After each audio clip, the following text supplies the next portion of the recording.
હવે જે રીતે મેં તમને શરૂઆતમાં જ કીધું કે આખો ટ્રેકમાં કોઈ બી જગ્યાએ ઇન્ફેક્શન હોય ને એટલે પેશન્ટનું પ્રેઝન્ટેશન યુરિનરી ટ્રેક ઇન્ફેક્શન તરીકે આવે. કિડનીનું ઇન્ફેક્શન હોય, પેશાબની કોથળીનું ઇન્ફેક્શન હોય કે પ્રોસ્ટેટનું ઇન્ફેક્શન હોય, એટલે જનરલ ટર્મ્સમાં અમે લોકો યુટીઆઈ કહીએ છીએ.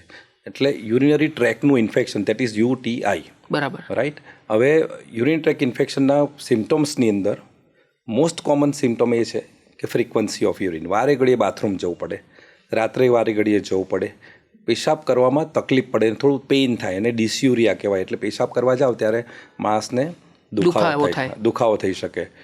એમાં કંટ્રોલ જો શરૂઆતથી જ ના લેવામાં આવે તો પછી કોઈ પેશન્ટ્સને બ્લીડિંગ બી થતું હોય છે, બ્લડ ઇન યુરિન આવે, યુરિનમાં બ્લડ આવે, અને ઘણી બધી વખતે પેશન્ટને ટેમ્પરેચર પણ આવતું હોય છે, તાવ આવે.